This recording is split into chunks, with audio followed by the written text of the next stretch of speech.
When I became pregnant, my husband suddenly turned into the perfect man. He cooked me a special breakfast because I was always nauseous. Something felt wrong, so I gave it to another woman instead. 1 hour later, her scream revealed a terrifying truth. But before I begin, please like and subscribe to the channel. And we'd love to hear which part of the world are you joining us from. Let us know. Now let's dive into today's story. The pregnancy test sat on the bathroom counter between 2 bottles of face wash and a cracked soap dish. Avery Caldwell held her breath and counted to 10, then 20, then stopped counting. 2 lines, clear as daylight through the small plastic window. She picked up the test with both hands, even though it didn't need both hands, and stared until her eyes burned. The lines didn't fade. They didn't shift. They stayed exactly where they were, pink and permanent against the white background. 34 years old, married 6 years, no children yet. The bathroom mirror reflected her face back at her. Pale skin, brown hair pulled into a ponytail, dark circles under her eyes from the double shift she'd worked at the dental office yesterday. She looked the same as she had this morning, but everything was different now. Avery heard Dylan's footsteps in the hallway. Heavy, slow. He was wearing his weekend slippers, the ones that shuffled against the hardwood. She opened the bathroom door before he could knock. Dylan stood there in sweatpants and an old Purdue t-shirt, hair messy from sleep, phone in his hand like always. He looked at her face first, then at the test she was holding. "Is that," he started. "I'm pregnant," Avery said. The words felt strange in her mouth. Too big, too real. Dylan's expression changed in stages. Surprise first, then something that might have been happiness, then something else entirely, something that flickered across his face and disappeared before she could name it. He smiled, stepped forward, wrapped his arms around her, but his body felt wrong, stiff, like hugging a mannequin. "That's big news," Dylan said into her hair. His voice sounded flat, rehearsed. "We'll figure it out." Figure it out. Not "this is wonderful," or "I'm so happy," or any of the things she'd imagined he might say during the hundreds of times she'd daydreamed about this moment over the past 6 years. Figured out, like she'd just told him the car needed new tires. Avery pulled back and searched his face. Dylan's smile stayed in place, but it didn't reach his eyes. His eyes looked distant, calculating. "Are you okay?" she asked. "Of course." He touched her shoulder, squeezed once. "I'm just surprised. We weren't exactly trying, right?" They hadn't been trying, but they hadn't been preventing either. Not for the last year. Dylan knew that. They'd talked about it. He'd said he was fine with whatever happened. "I know," Avery said, "but it happened." "Yeah." Dylan looked at the test again. It did. That night, Avery lay in their bed and listened to the sounds of her husband not sleeping. The bedroom was dark except for the thin line of light coming from under the bathroom door. Dylan had said he needed to use the bathroom 20 minutes ago. She could hear water running, then stopping, then running again. She rolled onto her side and stared at the wall. Her hand moved to her stomach without thinking about it. Nothing felt different there yet. No swelling, no movement, just the same flat surface it had always been. But something was growing inside her now, a cluster of cells dividing and multiplying and becoming something that would eventually be a person. A whole person, with Dylan's eyes maybe, or her smile, or some combination of both of them that didn't exist anywhere else in the world. The bathroom door opened. Dylan climbed into bed without saying anything. The mattress dipped under his weight. He settled on his side of the bed, facing away from her. Avery waited for him to say something. Good night, or I love you, or even just her name. He didn't, but his phone glowed in the darkness. She could see the blue light reflecting off the wall.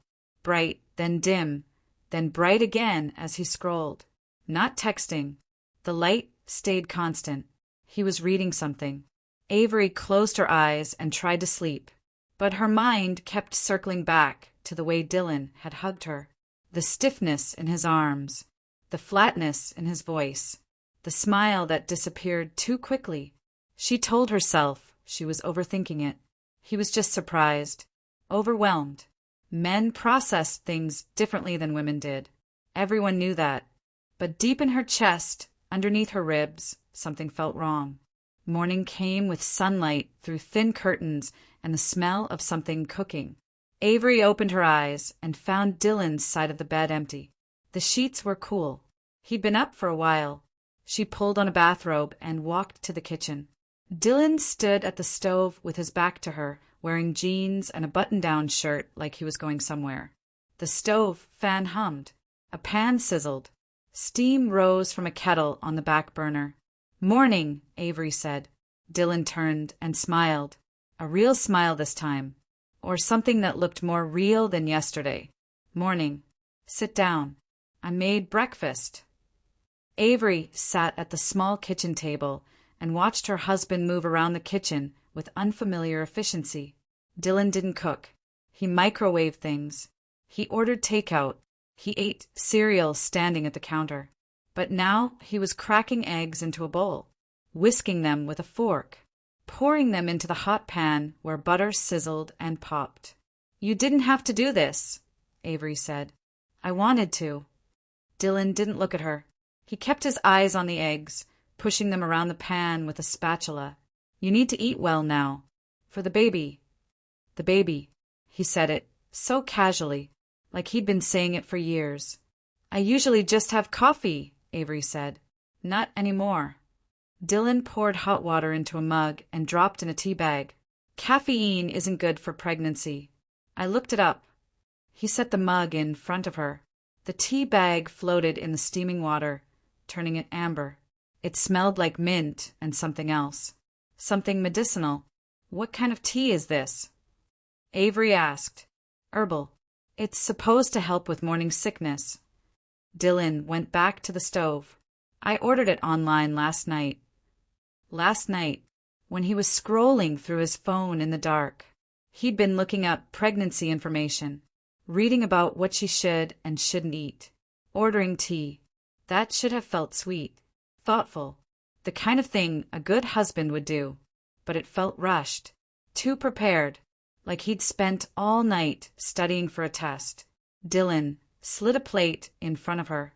Scrambled eggs, perfectly yellow and fluffy.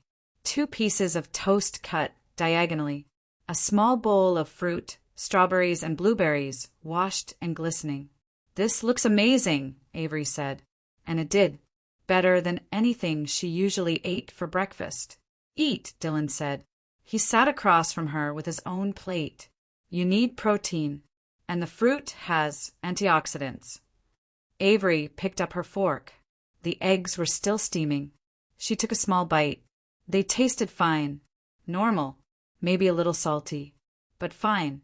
She ate another bite, then reached for her tea. Dylan watched her drink. His eyes followed the mug from the table to her lips and back down again. "Good," he asked. "Yeah. Thank you. You should finish it all. The whole thing. It's good for you." Avery nodded and took another sip. The tea was hot enough to burn her tongue slightly. The mint flavor was strong, almost overwhelming. She set the mug down and went back to the eggs. Dylan kept watching, not eating much of his own breakfast, just watching her eat hers. "Are you going somewhere?" Avery asked, gesturing at his clothes.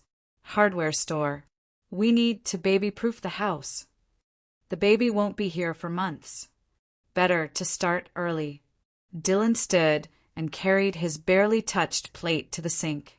"I'm thinking safety gates, outlet covers, cabinet locks. We should probably repaint the spare room too. Something neutral. Yellow maybe." He was planning, preparing, moving forward like this was already decided and real and happening. Part of Avery felt relieved. Maybe yesterday's stiffness had just been shock. Maybe now that he'd had time to process it, he was actually excited. But another part of her, the part that had felt wrong last night, still felt wrong now. The days blurred together after that. Dylan woke early every morning, made breakfast, herbal tea, eggs or oatmeal or yogurt with granola, always insisting she eat it all, always watching. He stopped her from working overtime at the dental office, called her boss himself, and explained that she needed to cut back her hours. Doctor's orders, he said, even though she hadn't been to a doctor yet. He drove her to her first prenatal appointment and sat in the waiting room reading pamphlets about fetal development. When the doctor confirmed the pregnancy and gave them a due date, June 23rd, Dylan squeezed her hand and smiled, but his hand felt cold. At home, he painted the spare bedroom yellow, bright, cheerful yellow that hurt to look at for too long. He assembled a crib he'd ordered online, bought a changing table, hung curtains with little ducks on them. "We're not even at 12 weeks yet," Avery said, standing in the doorway of the nursery. "Isn't this a little early?" "I want to be ready," Dylan said. He was on his hands and knees, tightening screws on the crib. "You're carrying our future, our whole future. Everything changes now. Our future." He kept saying that, like the baby wasn't a person, just a concept, an idea that represented something else entirely. Avery watched him work. He'd always been distant. Money stressed him out. Bills, rent, car payments. He worked at a warehouse loading boxes onto trucks and complained about his back every night. Before the pregnancy, they'd talked about saving up for a house someday, maybe having kids someday, but someday always felt far away. Now, someday was June 23rd, and Dylan was moving like a man, trying to outrun something. "You're carrying our future," he'd said, "not you're carrying our baby." Avery turned away from the nursery and walked back to the bedroom. She sat on the edge of the bed and stared at her phone. She needed to talk to someone who would tell her she was being paranoid, someone who would laugh and say of course Dylan was excited and she was just hormonal. She called Leanne. Her cousin answered on the second ring. "Hey, how are you feeling?" "Weird," Avery said. "Morning sickness?" "No. I mean, yes, a little. But that's not what I mean." Avery lowered her voice, even though Dylan was 2 rooms away. "It's Dylan. He's being, I don't know, different." "Different how?" "Too attentive. Too prepared. He's making me breakfast every day. He painted the nursery. He bought a crib already." Leanne was quiet for a moment. She was a nurse at Fort Wayne Regional. She'd seen a lot of things, knew how to read people. "Is he being controlling?" Leanne asked carefully. "Not exactly. Just hovering. Watching me. Making sure I eat everything. It feels..." Avery stopped. The word that came to mind sounded crazy. "It feels calculated." "Has he said anything that worried you?"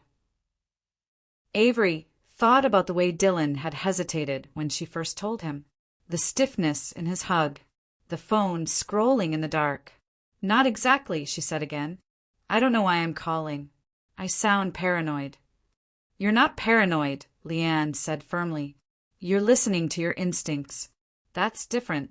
Women ignore their instincts all the time because they don't want to seem crazy or ungrateful or dramatic. Don't do that." "But what if I'm wrong?" "Then you're wrong. But if you're right," Leanne paused.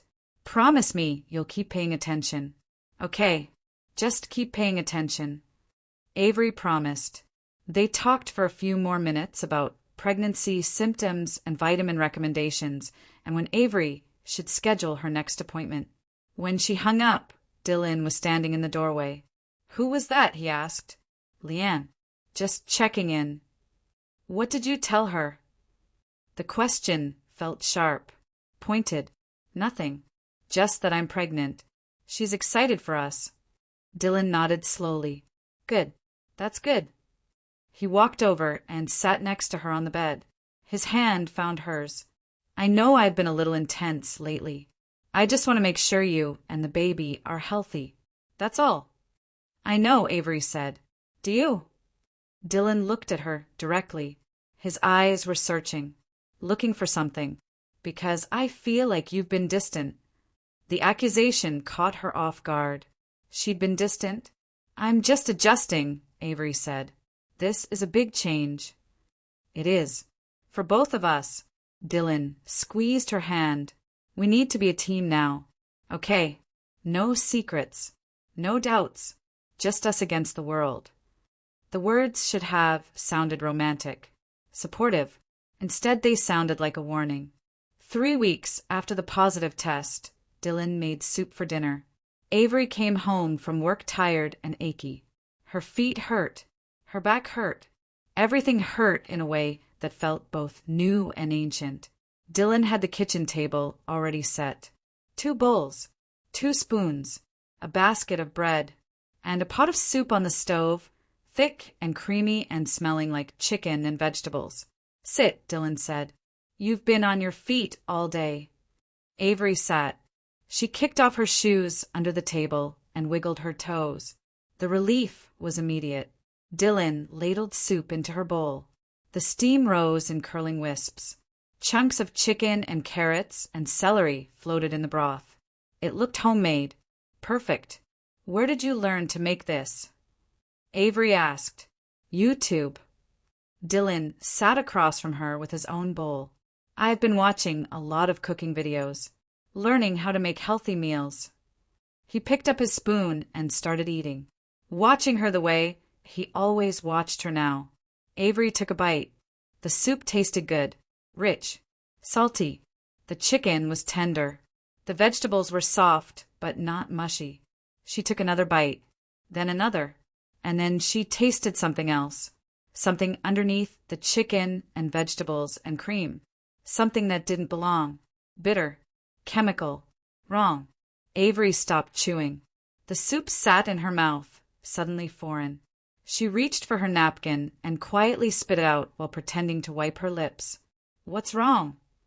Dylan asked. "Nothing. It's just hot." "Blow on it." Avery blew across the surface of the soup. Steam scattered. She took another small bite, trying to convince herself she'd imagined the taste.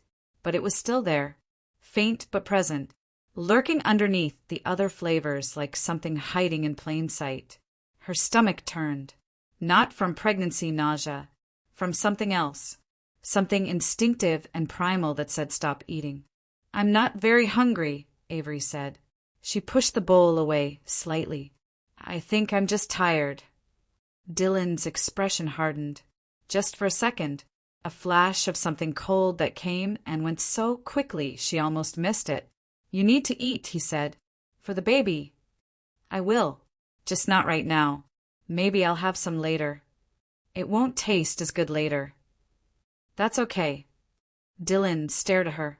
She stared back. The soup sat between them, cooling and congealing. Finally, Dylan picked up his own bowl and started eating again, deliberately, making a point. Avery stood and carried her bowl to the kitchen. She scraped the soup into a sealed container instead of down the disposal. She didn't know why. She just did it. Dylan watched from the table. "You're wasting food." "I'm saving it for later." She put the container in the refrigerator, behind the milk, out of sight. That night, lying in bed, Avery felt dizzy. The room tilted slightly when she turned her head. Her hands shook when she reached for her phone.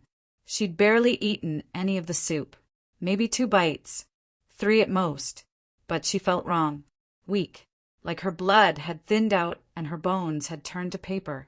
Dylan slept beside her, or pretended to sleep. His breathing was too measured, too even. Avery closed her eyes and counted her own breaths. In, out, in, out. Something was happening. She didn't know what. Didn't want to know what. But Leanne's words echoed in her head. Keep paying attention. So she did. The next morning, Avery called Leanne before Dylan woke up. "Can I come over?" she asked quietly. "When?" "Now." Leanne lived 15 minutes away in a duplex with peeling paint and a yard full of dandelions. She answered the door in scrubs, night shift just ending, and ushered Avery inside without questions. The duplex smelled like coffee and laundry detergent. A cat meowed from somewhere in the back room. Leanne's boyfriend, Tom, waved from the couch where he was eating cereal and watching the news. "Kitchen," Leanne said, leading Avery through the small living room. They sat at a scratched wooden table. Leanne poured 2 cups of coffee, even though Avery wasn't supposed to have caffeine anymore. She didn't stop her. "What happened?" Leanne asked. Avery pulled the sealed container out of her purse. She'd brought it with her. Snuck it out of the house while Dylan was in the shower. "Dylan made soup last night. I felt sick after eating it. Not normal sick. Wrong sick." Leanne took the container and opened the lid. She leaned close and sniffed. Her expression shifted immediately. She set the container down and pushed it away. "How much did you eat?"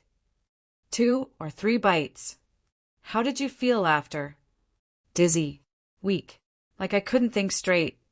Leanne stood and dumped the soup directly into the trash can under the sink, container and all. She washed her hands thoroughly with dish soap. Then she turned to face Avery. "I can't prove anything without a lab," Leanne said carefully. "But that soup smells wrong. There's something in it that doesn't belong." The words hung in the air between them, heavy, damning. "He wouldn't," Avery said, but her voice sounded uncertain even to herself. "Wouldn't what?" "Hurt me. Hurt the baby. He's excited. He painted the nursery. He bought a crib." "Or he's preparing," Leanne said quietly, "for after." After. The words sat in Avery's chest like a stone. "After what?" she asked, even though she already knew. Leanne sat back down and took Avery's hands across the table. Her fingers were cold. Clinical. Nurse hands. "Listen to me," Leanne said. "I see things at work. Bad things. Things that shouldn't happen, but do. And one thing I've learned is that people don't always act the way you expect them to when they're scared or desperate or backed into a corner. But Dylan isn't." "Isn't what? Desperate? Scared? You said yourself money stresses him out. And now there's going to be a baby. Medical bills. Diapers. Daycare. Maybe he's thinking that's too much. Maybe he's thinking there's a way out. That's insane." "Is it?" Leanne squeezed her hands. "You called me because something felt wrong. You saved the soup instead of throwing it away. You brought it here. Your instincts are telling you something. Don't ignore them." Avery pulled her hands back and wrapped them around the coffee mug. The warmth felt good against her palms. "What do I do?" she asked. "Pay attention. Document everything. Save anything suspicious. Don't eat or drink anything he gives you unless you see him consume it first. And start looking at your finances, bank accounts, credit cards, insurance policies. See if anything's changed." Insurance policies. The words triggered something in Avery's memory. A letter that had come in the mail 2 weeks ago. Dylan had opened it before she got home from work. Said it was just junk mail. Threw it away. But she'd seen the return address. Some insurance company she didn't recognize. "I need to go home," Avery said. "Are you safe there?" "I think so."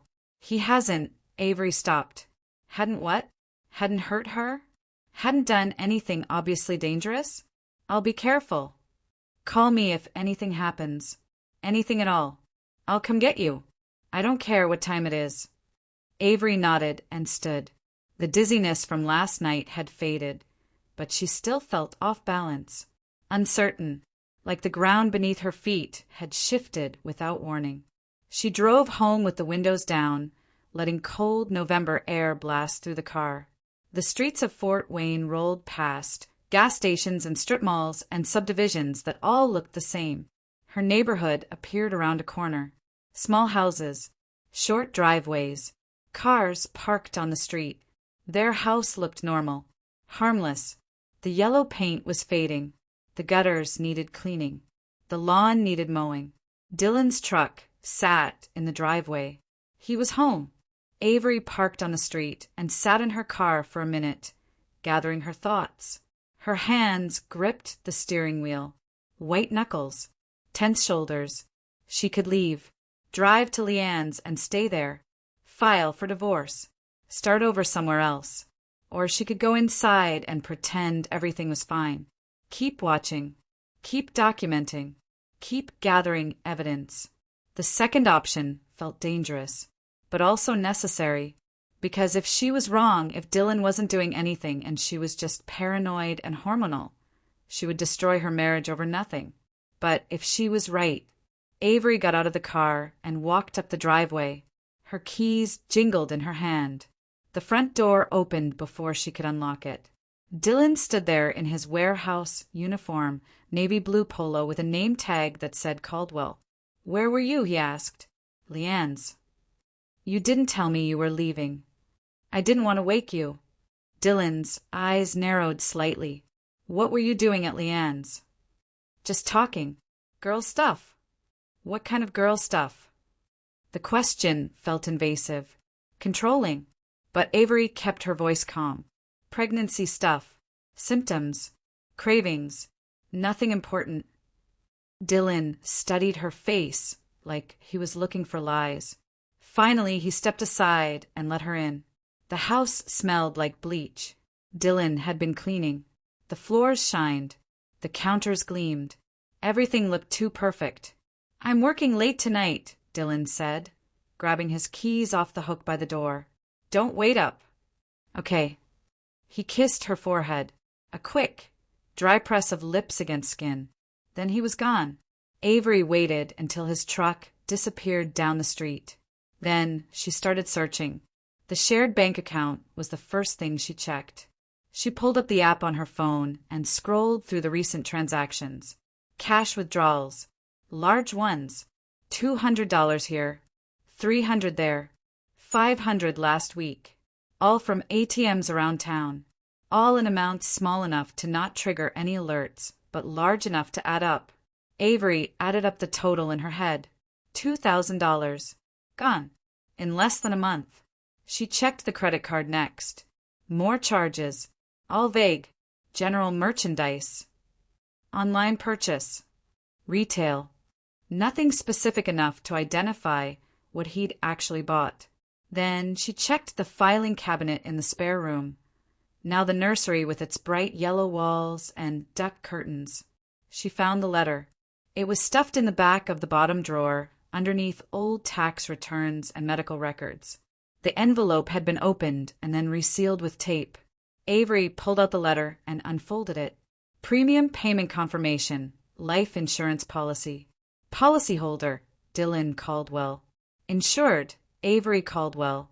Coverage amount, $500,000. Beneficiary, Dylan Caldwell. Effective date, October 15th. October 15th. 2 weeks after she'd told him she was pregnant. Avery's hands started shaking. She kept reading. Additional coverage.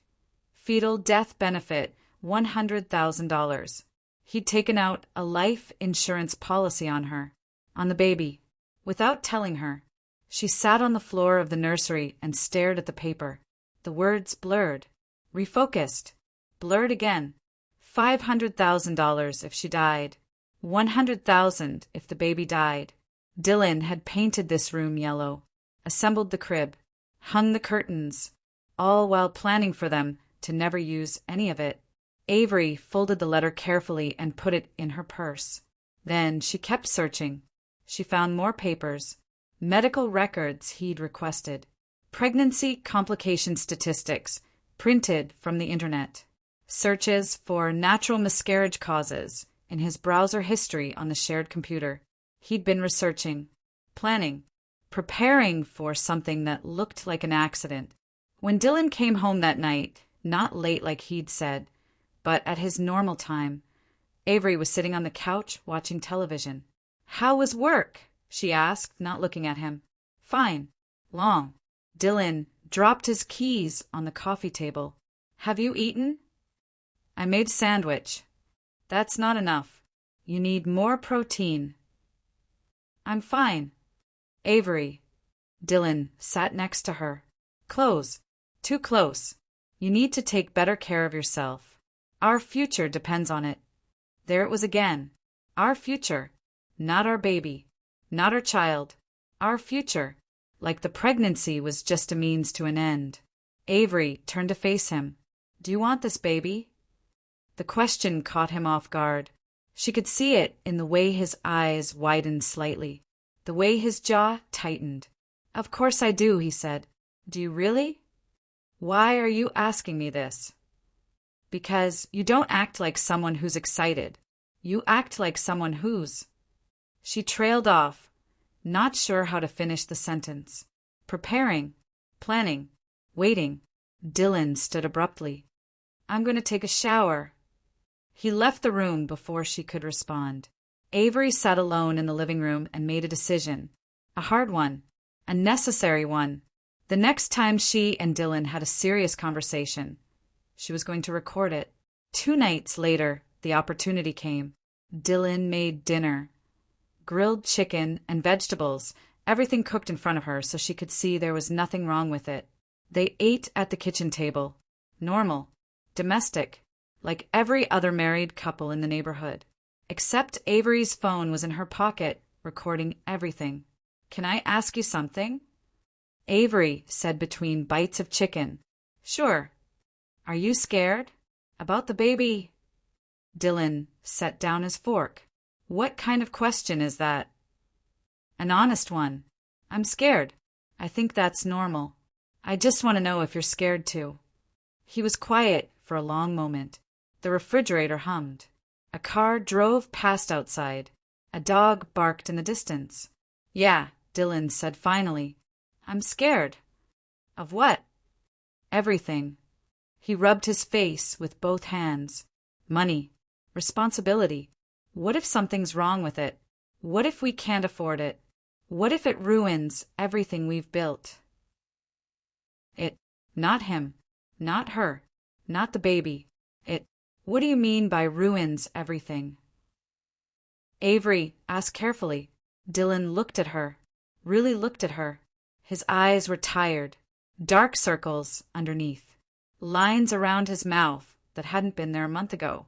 I didn't sign up for a life where we struggle forever, he said. Where we're broke and exhausted and trapped. Where we can't do anything because there's always a kid to take care of. Always bills to pay. Always something. But you knew this might happen. We talked about it. Talking about it and living it are different things. Dylan pushed his plate away. I've been reading things. Online. About complications. About how fragile early pregnancies are. How things can just end. Naturally. The word naturally hung in the air like smoke. What kind of things? Avery asked. Her voice sounded calm. Steady. But inside her heart was racing. Medications. Herbs. Things that can cause contractions. Or bleeding. Things that aren't technically harmful, but can trigger the body to reject. He stopped. Looked at her. Seemed to realize what he was saying. To reject the pregnancy. Avery finished for him. Dylan didn't answer. Have you been putting things in my food? She asked. Direct. Simple. Impossible to misinterpret. No, Dylan said. But he looked away when he said it. Then why do I feel sick after eating things you make? Why did that soup taste wrong? You're paranoid. Am I? Or am I paying attention? Dylan stood. His chair scraped against the floor. I'm not having this conversation. Why not? If you haven't done anything wrong, why won't you talk to me about it? Because you're accusing me of trying to kill our baby. His voice rose. Harsh. Defensive. How am I supposed to respond to that? With the truth. Dylan stared at her. She stared back. Finally, he sat back down. Deflated. Defeated. I don't want to hurt you, he said quietly. I don't want to hurt anyone. His voice cracked. I'm scared. Okay. I'm terrified. And I've been thinking there might be a way out. A way that doesn't look like my fault. Where things just happen naturally and we don't have to. Have to what? Avery asked. Live with our choice? Raise our child? We don't have the money for a kid. We barely have enough for ourselves. So your solution is to poison me? I wasn't going to. It wasn't supposed to hurt you. Just stop things before they got too far. The admission sat between them like a living thing, breathing, growing. Avery felt nothing. No anger, no sadness, just a cold, clear understanding of exactly who her husband was. She stood calmly, picked up her plate, walked to the sink. I'm sleeping on the couch tonight, she said. Avery. Don't. She turned to face him. Don't apologize. Don't explain. Don't try to convince me you didn't mean it. You meant every word. And now I know. She left the kitchen, found a blanket and a pillow, lay down on the couch with her phone clutched in her hand. Dylan didn't follow her, didn't try to argue. The house was silent except for the sound of him cleaning up the kitchen, running water, plates clattering, the refrigerator opening and closing. Avery played back the recording. Dylan's voice came through clear and distinct. I've been thinking there might be a way out, a way that doesn't look like my fault. She saved the file, backed it up to the cloud, emailed it to herself and to Leanne. Then she closed her eyes and didn't sleep at all. Morning came gray and cold. Avery woke with a stiff neck and swollen eyes from not crying. Dylan had already left for work. No note, no apology, nothing. She called Leanne first. Did you listen to the recording? Avery asked. Yes, 3 times. Leanne's voice was tight, professional. You need to go to the hospital, now. I feel fine. You don't know that. If he's been putting something in your food for weeks, you need blood work. You need to make sure the baby is okay. And you need documentation, medical records that show exposure. And then what? Then you call the police. The police. The word felt too big, too real, too much like something that happened to other people in other places.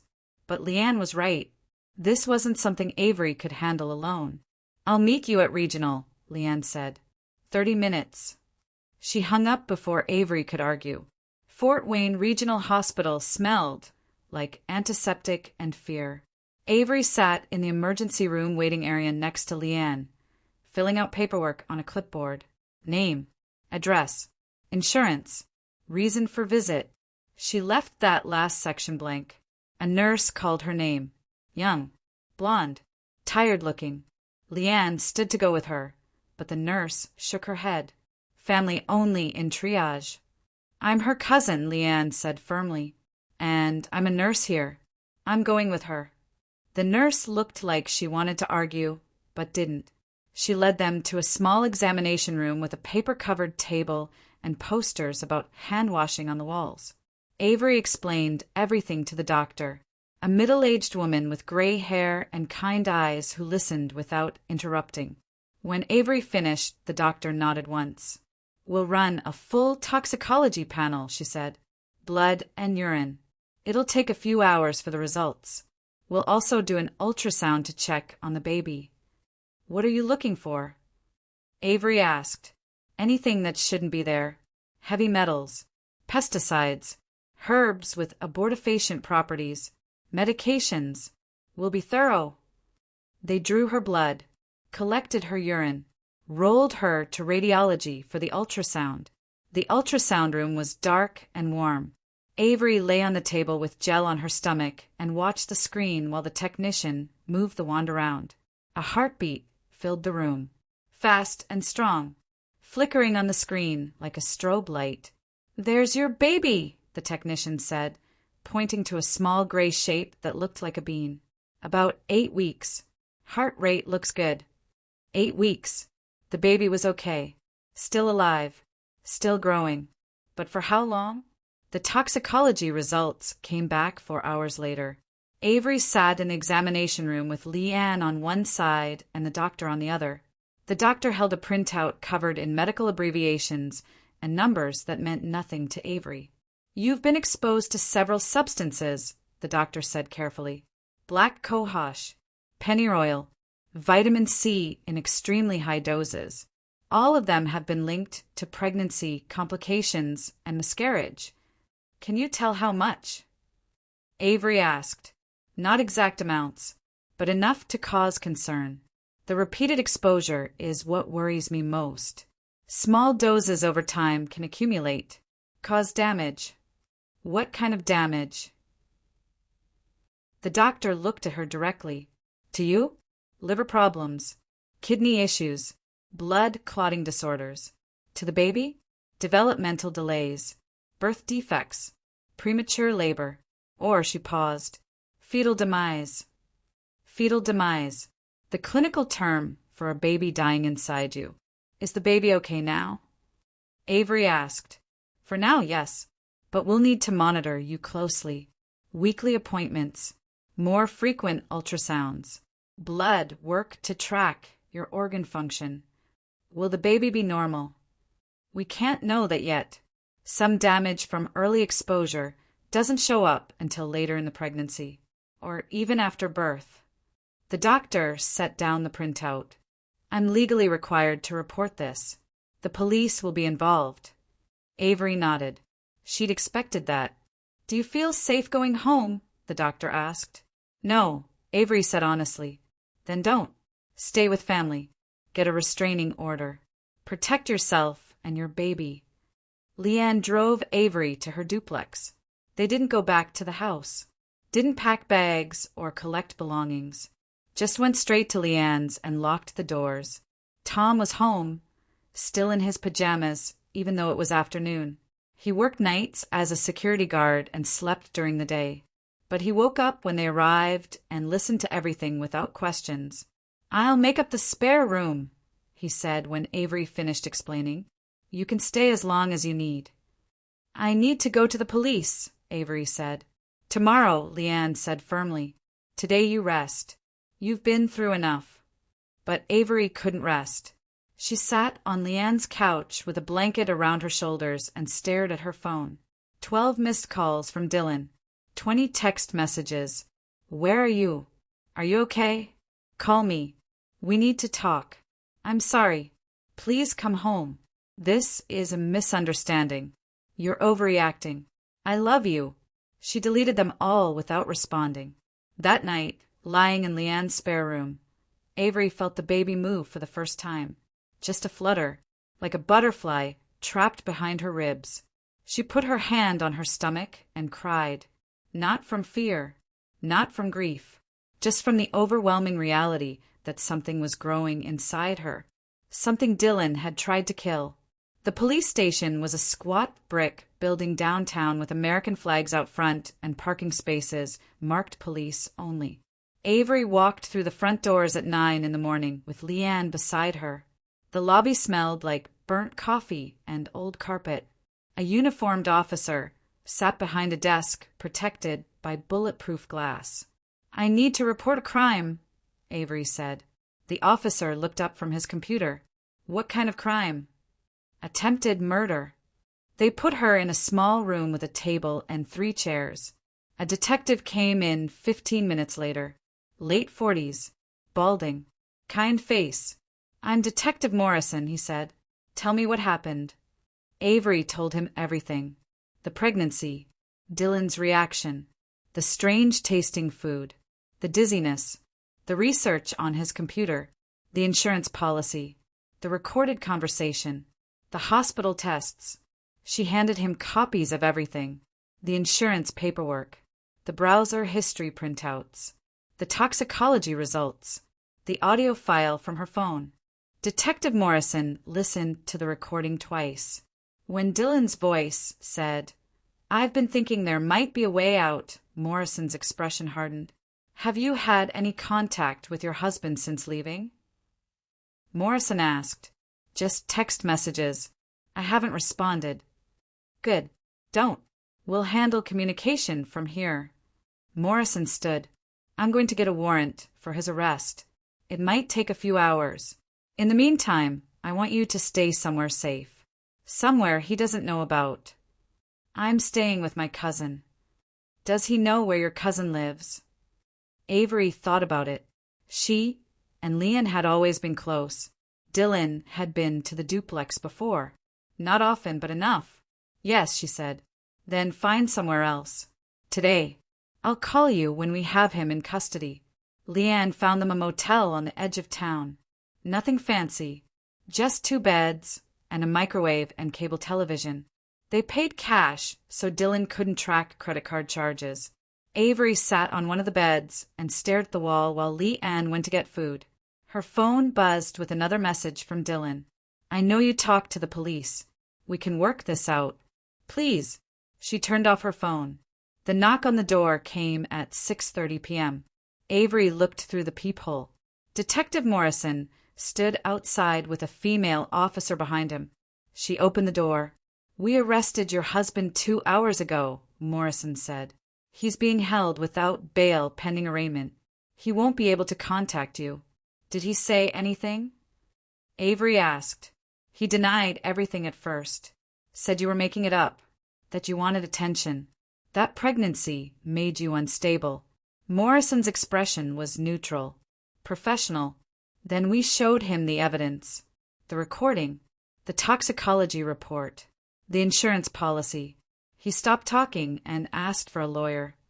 What happens now? He'll be arraigned tomorrow. Formal charges. Attempted murder. Assault on a pregnant woman. Poisoning. The DA is going to push for maximum sentencing.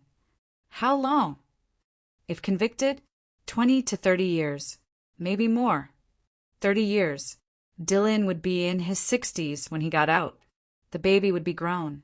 Avery would have a whole life built without him. Thank you, Avery said. Morrison nodded.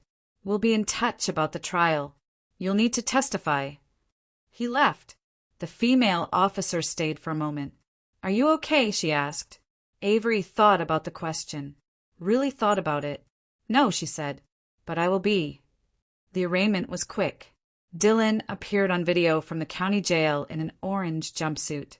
His hair was messy. He had a bruise on his left cheek that hadn't been there before. Avery sat in the back of the courtroom with Leanne and Tom. She watched her husband plead not guilty, watched his public defender argue for bail, watched the judge deny it. Dylan looked at her once. Just once. His eyes found hers across the room. He didn't look sorry. He looked angry. The trial took 8 months to prepare. 8 months of lawyers and depositions and evidence reviews. 8 months of Avery living in Leanne's spare room, working part-time at the dental office, going to weekly prenatal appointments, watching her stomach grow. The baby was damaged. The doctors confirmed it at 20 weeks. Developmental delays, possible cognitive impairments, heart issues that would require surgery after birth. Dylan's lawyer tried to use that as a defense, claimed the damage proved nothing, could have been caused by anything, could have been genetic. The prosecution brought in medical experts who testified that the specific pattern of birth defects matched exposure to the substances found in Avery's blood, that the timing aligned perfectly with the first trimester when Dylan had been feeding her breakfast every morning. The jury deliberated for 6 hours. Guilty on all counts. Avery didn't cry when they read the verdict. She sat perfectly still and felt nothing. No relief. No satisfaction. Just emptiness. The sentencing hearing was 2 weeks later. Dylan wore a suit. His lawyer had cleaned him up, made him look presentable, human. The judge asked if Dylan had anything to say. He stood and faced Avery, looked directly at her. I'm sorry, he said. I was scared. I made terrible choices, but I never wanted to hurt you. I love you. I always loved you. The words sounded practiced, rehearsed, like something his lawyer had written for him. The judge gave him 35 years. With good behavior, he'd be eligible for parole in 25. Avery walked out of the courtroom and didn't look back. The baby came in June. A girl, 6 pounds 4 ounces, born 3 weeks early, but healthy enough to breathe on her own. Avery named her Iris, after her grandmother, after flowers that grew despite everything. Iris had Dylan's eyes, dark brown, wide, curious. She also had the heart defect the doctors warned about, and the developmental delays, and a long road ahead of therapies and interventions and specialists. But she was alive. Avery held her daughter in the hospital room and made promises. Promises to protect her, to fight for her, to give her every chance at a normal life. Leanne and Tom visited every day, brought flowers and balloons and practical gifts like diapers and baby wipes. They became Iris's family, her godparents, her safety net. Dylan sent letters from prison, dozens of them, apologies, explanations, requests for forgiveness. Avery burned them all without reading past the first paragraph. She filed for divorce, sole custody, termination of parental rights. Dylan didn't fight any of it. 3 years later, Avery moved into her own apartment. Small, 1 bedroom, but hers. Iris was 3 years old, walking, talking in short sentences, behind developmentally but catching up with therapy. They had a routine. Breakfast together at the small kitchen table. Cartoons while Avery got ready for work. Daycare where Iris played with other kids and learned to share and communicate. Then home. Dinner. Bath. Stories. Sleep. Normal. Simple. Safe. People asked sometimes how Avery survived it all. How she didn't break. How she managed to raise a child alone with all the challenges Iris faced. She never had a good answer. The truth was that she did break. Multiple times. In the hospital when the doctors told her about the birth defects. In the courtroom when Dylan apologized like words could fix what he'd done. In the middle of the night when Iris cried and wouldn't stop and Avery felt utterly alone. But she also learned that breaking wasn't the same as giving up. She learned that some people don't leave when things get hard. They stay. They plot. They poison.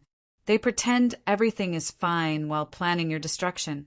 She learned that trust once broken can never fully heal. That love without honesty is just manipulation wearing a mask. She learned that her instincts were worth listening to. That the voice inside that said something is wrong deserved respect and attention. And she learned that surviving wasn't about being strong all the time. It was about being strong enough when it mattered. About protecting what needed protecting. About refusing to give up even when giving up seemed easier. On Iris's 4th birthday, Avery made cupcakes. Chocolate with vanilla frosting. They ate them at Leanne's duplex with Tom and a handful of kids from daycare. Iris blew out the candles, made a wish, smiled with frosting on her face. Avery watched her daughter, her alive, thriving, difficult, beautiful daughter, and felt something she hadn't felt in years. Peace, not happiness, not joy, just peace. The kind that comes from knowing you did everything you could, that you fought when you needed to fight, that you protected what was yours to protect. That night, putting Iris to bed, Avery sang the lullaby her mother used to sing to her. Soft, quiet, full of promises about tomorrow. Iris fell asleep, holding her mother's hand, and Avery sat there in the darkness and thought about Dylan in his prison cell, about the life he'd thrown away out of fear and selfishness, about the daughter he'd tried to kill, who was now sleeping peacefully without knowing he existed. She didn't forgive him. She never would. But she also didn't think about him much anymore, because her life wasn't about what he'd done to her. It was about what she'd built despite him. A life, a daughter, a future, the kind Dylan had tried to take away but couldn't, because Avery Caldwell learned something important in that house with the yellow nursery and the bitter-tasting soup. Some people poison, but some people survive, and she was the second kind.